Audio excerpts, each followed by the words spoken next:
Simply some keys to self-motivation. And all of us have motivation of some sort. I define motivation as the desire to achieve that which you believe to be worthwhile. And many people go through life never getting in touch with their greatness because of the lack of motivation to push themselves, or because they have not found something that they believe to be worthwhile to challenge them. I heard a poem once that said, many a flower has bloomed unceasingly and wasted sweetness upon the cold desert air.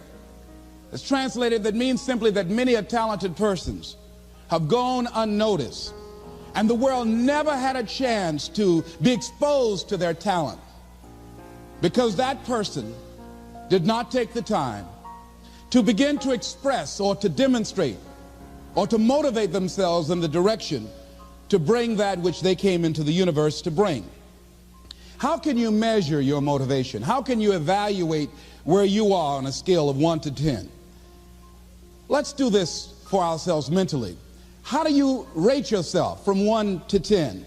Your mental attitude about yourself, how you feel about you, how you feel about life. How do you rate yourself on a scale of 1 to 10 in terms of your physical appearance, in terms of your health? Do you take care of yourself? Are you allowing yourself to get overweight and out of shape? Are you conscious of your health? Are you watching the food that you take into your body? Do you make a deliberate effort to exercise? You know, it was George Burns. He said, we cannot help getting older, but we don't have to get old. And many of us get old before our time because we don't take time to take care of ourselves. Your environment is a very good indicator. On a scale of 1 to 10, is it what you want it to be? Do you find it desirable? Are you satisfied? The job or career that you're involved in. Someone said that 85% of the American public are unhappy with their jobs. Are you spending 8 hours a day just doing time? Doing something that you don't find challenging, that does not make you stretch mentally, that does not stimulate you, that does not inspire you. Something that you don't find a sense of fulfillment in it. If you're doing that day in and day out, it has to affect how you feel about yourself, your level of motivation. Your relationships. What kind of impact is it having on your life? Is it nourishing or is it a toxic relationship? Does it drain you or does it build you up? Ask yourself that. How motivated are you to do something about it? Your contribution, your actions. What are you giving? Many people will leave the universe without a trace. No one will know they were here. And in fact, under their name, we could put under there, not used up. Will anybody know that you came this way? What contribution are you giving? What will you leave? What will be different because you came this way? Someone once said that life is our gift to us that God has given us, and how we live our lives is our gift to God. What kind of gift are you formulating? Is this a gift that you like to take back and do something else before you turn it in? Think about that. What can we do? What are some of the keys that we can begin to use to motivate ourselves when our batteries run low? Because I don't care who you are, I don't care what you do, at some time you are going to get tired. At some time you're going to get in a rut. Seem like nothing you do works out right. And sometimes it just seems like you just don't have the wherewithal or the will to do anything.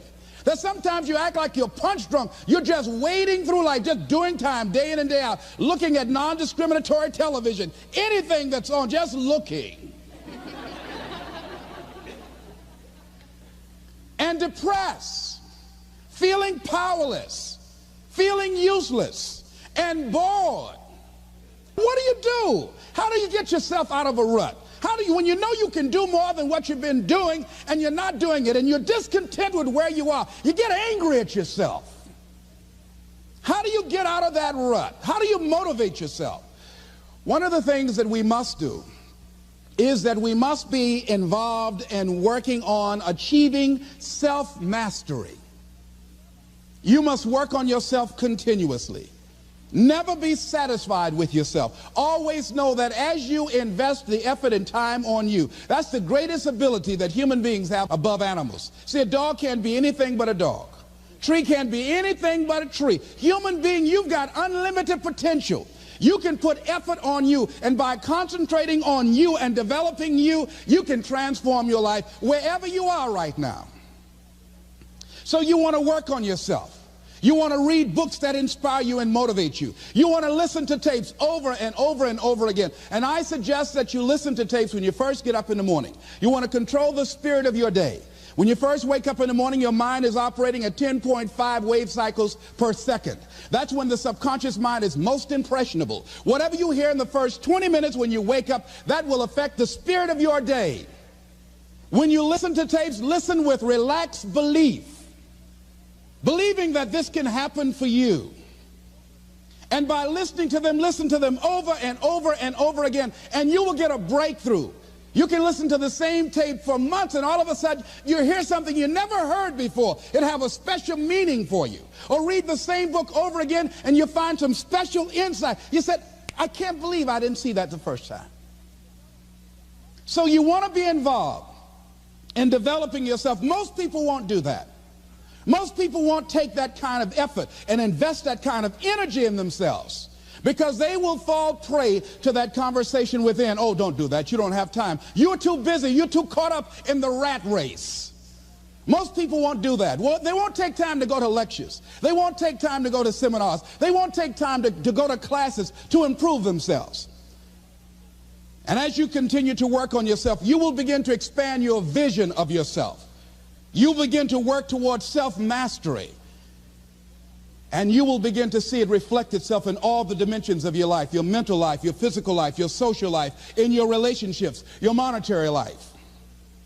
So concentrate on developing yourself, because if you don't, I guarantee you that you will make a settlement, and most people have, and most of us already have. What kind of settlement have you made with your life? You know, when we make settlements, out-of-court settlements, you've heard them, that means that you decided to take something less than what you originally wanted to get had you gone into court. And the reason that you settled outside of court is because you didn't believe that you can get it. So you made an out-of-court settlement. Many of us are making in-life settlement. We're settling for less than what we actually deserve. We don't feel good about it, but we make it work in our minds. We'll come up with some kind of excuse to make it all right. What kind of settlement have you made with your life? Many of us settle for less than what we want out of relationships because we don't have the courage to change them. I had a seminar I used to do called "Are You Living Together or Dying Together?" Many people are just dying together. Gladys Knight used to have a song that says, "Neither one of us want to be the first to say goodbye."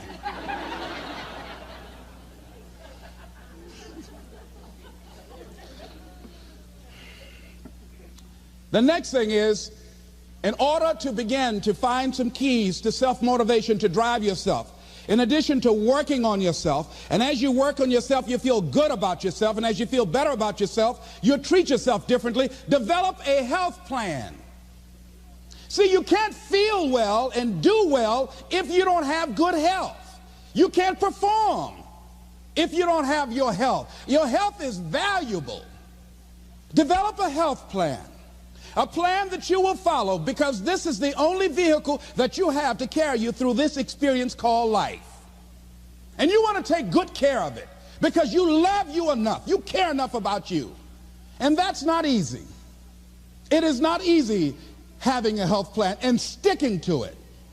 But you're worth it doing it again and again and again. I have lost 22 pounds several times. I always do it. I love potato chips. People who know me know I love M&M peanuts. I love peanut butter and jelly sandwiches. I love my mother's sweet potato pie. I love this. It's not always on my health plan, but I put it on there sometimes. I said life is too short to go without sweet potato pie. If I go tonight, I want you to slip a slice of sweet potato pie in my casket. And watch the smile on my face. Next thing is, as you take care of yourself, the next key is keys to motivation, to self-motivation. You want to live life with energy and passion. You want to make a conscious effort to be lively. See, in life, you either saying hello or goodbye. You either on the way or in the way. Leave dead people alone. Some folks just walking around looking sad. How you doing, honey? Stay away from these people. Just go away from them. It affects you.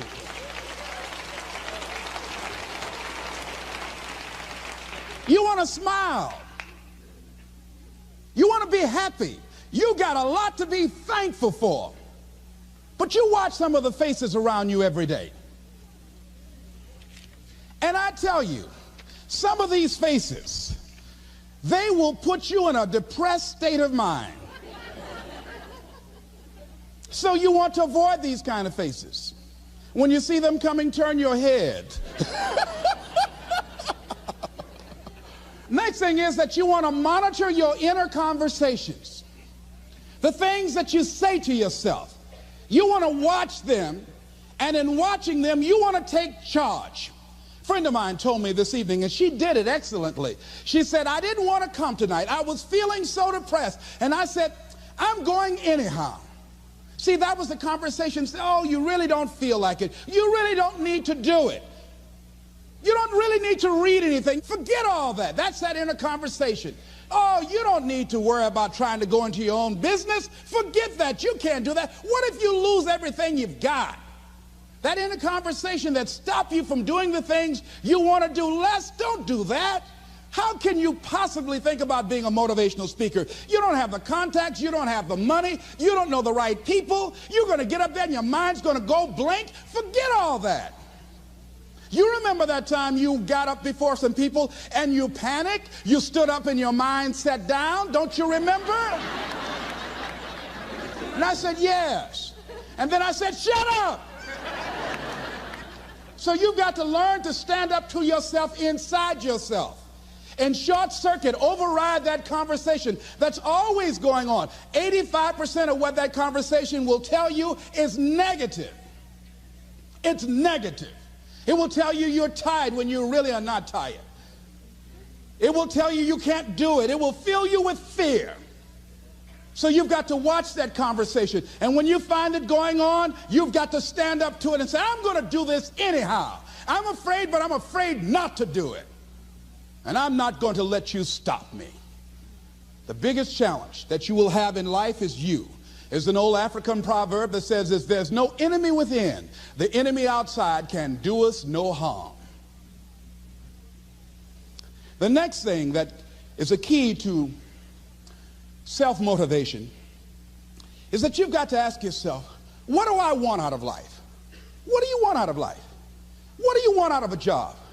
What do you want out of a career? What do you want out of a relationship? What do you want? What gives you your life? How will you know when you got it?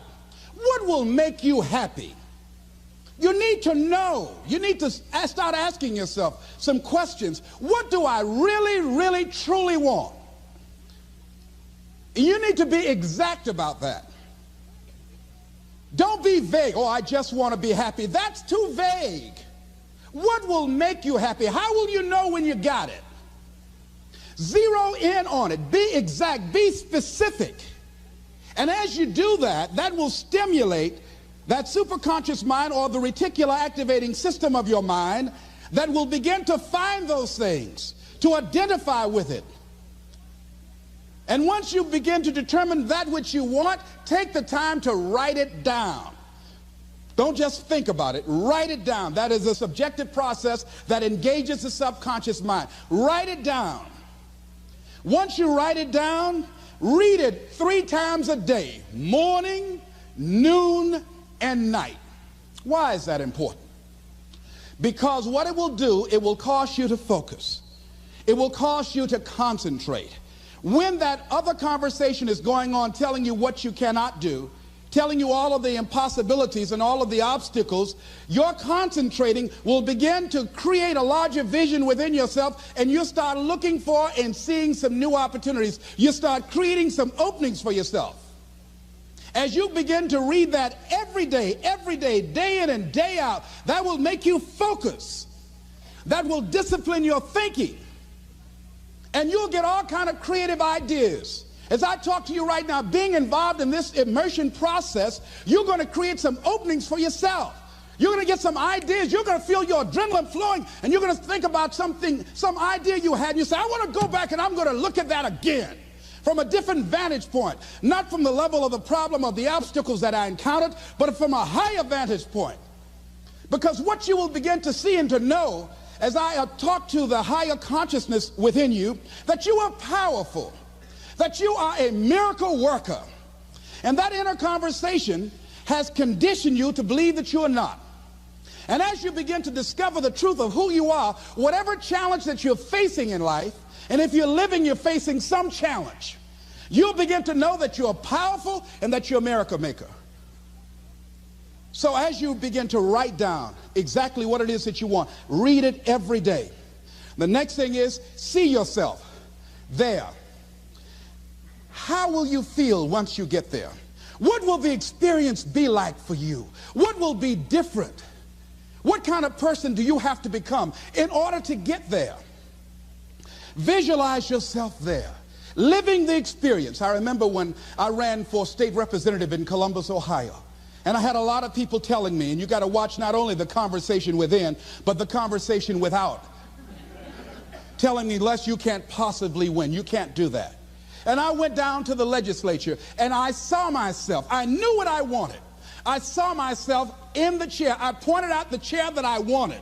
I used to go and sit up in the galleries and watch the legislative process. I used to go to the committee meetings and listen to legislation being introduced. I learned how to write legislation, how to amend legislation. I started thinking like a legislator, got up every day dressing, thinking like that, selling myself on it, seeing myself in the legislature. Mr. Speaker, I'm the gentleman from the 29th House District. I'd like to introduce a bill. I went in the legislature, walked around. I had the experience of it. And when I ran and won against overwhelming odds, they were shocked. I won the election even before it was held because I was living it in my mind. You want to see yourself beyond your circumstances. You got a challenge, see yourself beyond your challenge. See yourself with the challenge already resolved. And knowing that all is well, seeing yourself in control and in charge of your destiny, being healthy and happy. The next thing is, it is important in the area of motivating yourself, it's important to know why you're doing it. Because that mind will say, why bother? Why go through all this? This is too hard. No, throw in the towel. It's not worth it. Has it ever said that to you before? Here's how you can handle that. Here's how you override that. Write down 5 reasons why you deserve it. Why do you deserve what you want? Why you? Why do you deserve it? What meaning and value will it bring to your life? What's so different about you that you deserve your goal or this goal? And when you write down those 5 reasons, when you have some down moments, and you're going to have them, when that conversation starts talking to you, and it's going to talk to you, what you will do is you can pull that out and read it, and it will build you up. It will be your rod and your staff to comfort you through some challenging moments, because you're going to have some. Life will knock you between the eyes. It will catch you on the blind side, come out of nowhere, stuff you can't anticipate that will knock the wind out of you. You want to give up. That's why it's important for you to work on yourself, listening to tapes, building yourself up, talking to yourself with power, feeling, and conviction, building yourself up day in and day out, because it's coming. I guarantee you, life is just waiting. Oh, he's doing good now, huh? Very good. I remember I had an experience. I was pursuing my dream. And that's why you have to work on yourself. You don't know what's going to happen. And I was telling people, I had this big rally I had to do. It was 5,000 people there. And I said, you must work on yourself. If you want a larger vision, you've got to empower yourself continuously, because life will catch you on the blind side. And after I finished my speech, I got a rousing standing ovation. And I went and called the young lady that I was dating at the time. I said, hey, guess what? I said, they love me. I got a standing ovation. And they were chanting, we want the motivator. We want the motivator. I said, listen, we want the motivator. Do you hear? She said, yes. Les, I need to talk to you. I said, well, wait a minute. You're talking about tough. I was getting off, and I'll be home soon. Les, I heard a voice in the background. Hurry up and tell him. Who's that? Les, you've been gone a lot, and there's somebody else. What? And they came in. Les, come on, Mr. Motivator. They want you back out there. Wait a minute, hold a minute. What'd you say? I'm sorry, there's someone else. And I heard the voice say, hang the phone up. Clump. I say, wait a minute. I say, hey, Motivator, come on. They want you. Can't you hear them cheering? I say, okay. I say, when you working on a larger vision, I say, you got to really work on yourself, because life will catch you on the blind side.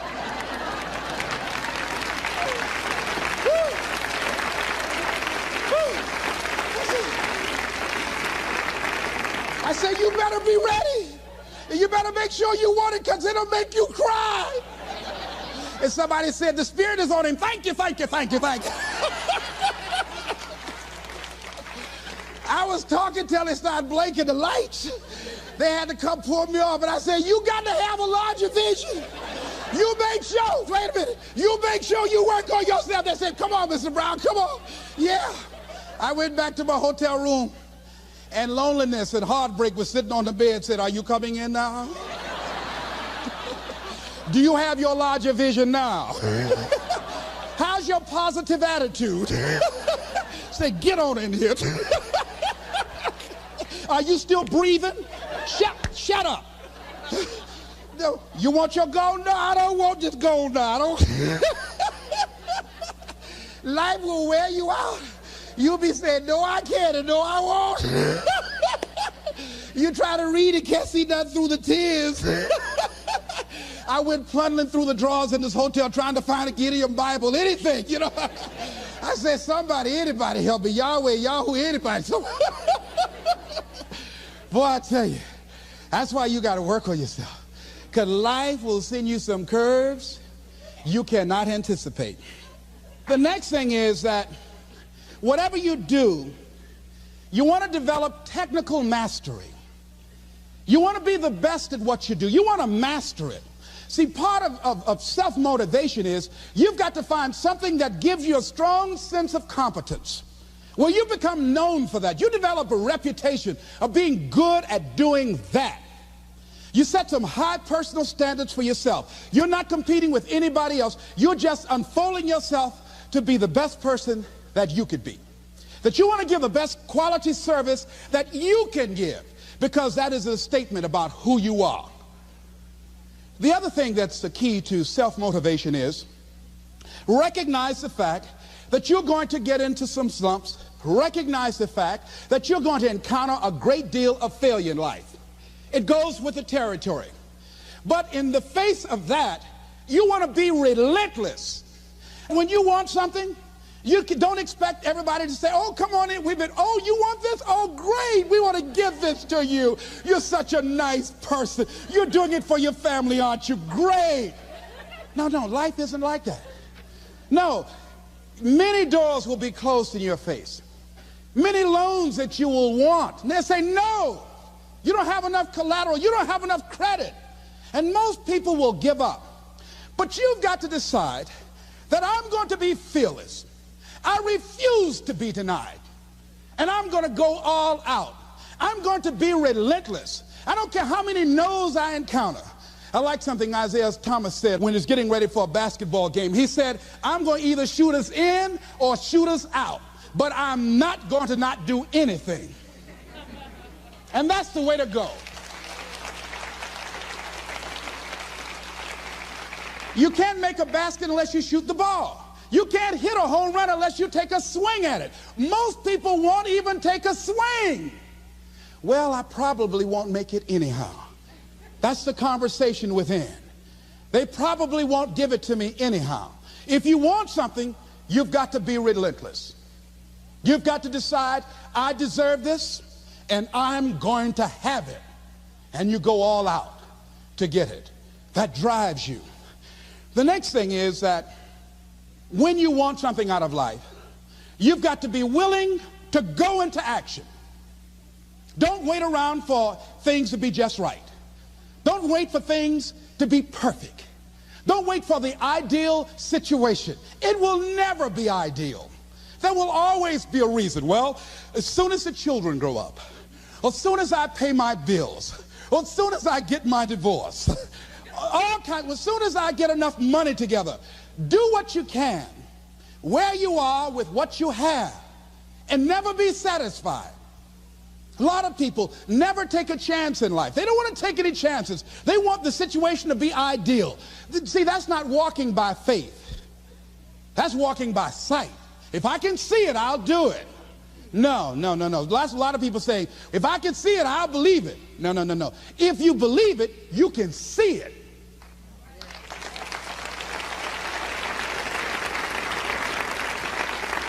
And don't be disturbed because no one else can see it. That's not unusual. That is ordinary. But because you want some different kind of results in your life, you've got to be willing to be unreasonable. If you want unreasonable results in your life, you've got to be willing to be unreasonable. Part of being unreasonable, you don't judge according to appearances. Part of being unreasonable, you can see it because you believe it. That's part of being unreasonable. Part of being unreasonable, you're like Paul who said, you must have the faith to call forth those things that be not as though they were. That's part of being unreasonable. Most people won't do that. Most people say, call me when you get it together. Then I'll support you. The other thing is that one of the keys to self-motivation that empowers you is that you want to find a cause larger than yourself. Find something that you can contribute to. Find something that you can make a difference because you can. Part of what feeds your larger vision, part of what gives you a reason for being, part of what gives you your life is being able to give something back. Say, I can't afford to give anything. You can't afford not to give. Give your time. Give your talent. If it's nothing, just to go over there and lick envelopes. I don't know exactly what I'm going to do, but I'm going over there. It's part of my tithing in the universe. Once you develop that special sense of mission, and that's what you develop when you're part of a larger cause than yourself, it drives you. You don't need an alarm clock to get up in the morning. You have special power. You'll go places and folk will like to be around you. They will know there's something different about you. When you go in, they'll say, hey, that's somebody important. I want to know who you are. I just want to be near you. That energy that you have, that consciousness that you will embody will affect everybody around you. The next thing is that you want to create a home court advantage for yourself. You've got to be aware of who you have around you. So you want to be selective. Have friends that will enable you to grow.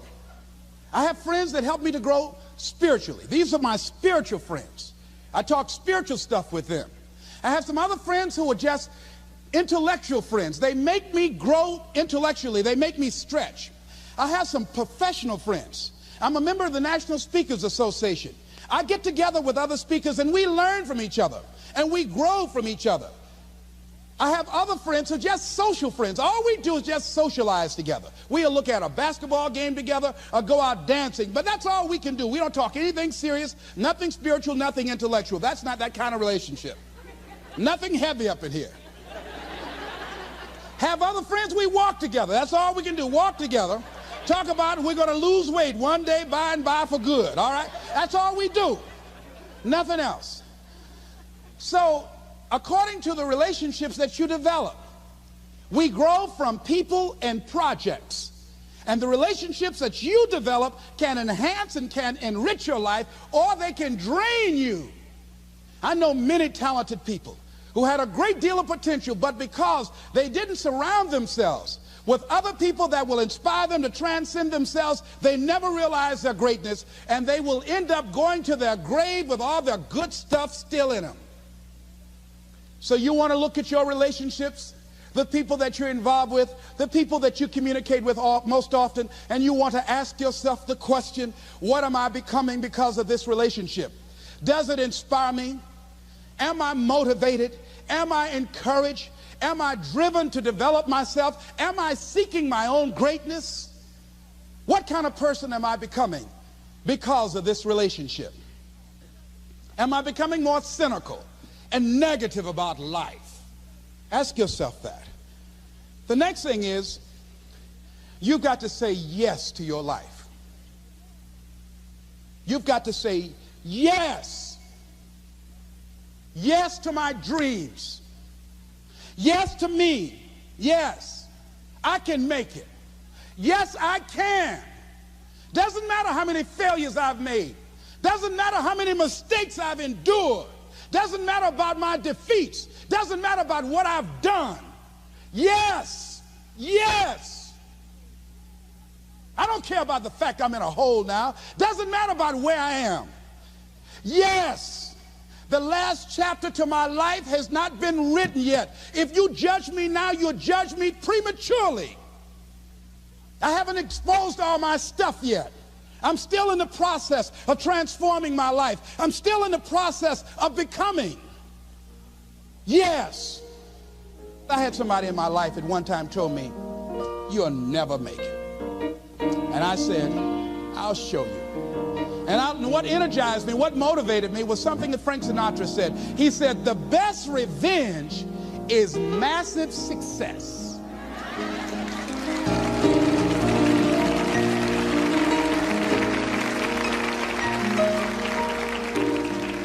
I'll show you. You just watch my smoke, as old folks used to say. So say yes. Stand up for your dreams. Stand up for what you want in your life. Decide that your life is so meaningful to you, that you love you and you love life so much that you're going to stand up for something you want. I used to have a saying when I was on the radio, stand up for what you believe in, because you can fall for anything. So what I say to you this evening, that you are powerful. You have miracle working power in your life right now. But you've got to work on yourself. You've got to develop yourself. You've got to talk to yourself day in and day out, selling yourself on you and on your potentials. And you've got to know that you are worth all of your effort. And that the key to your motivation, as you get a larger vision of yourself, is to know that you have something to give. Is to know that you have a reason for being in the universe at this point in time. I want you to stand up for your life right now. Anybody want to stand up for your life? Stand up for your dream? Stand up for your dream.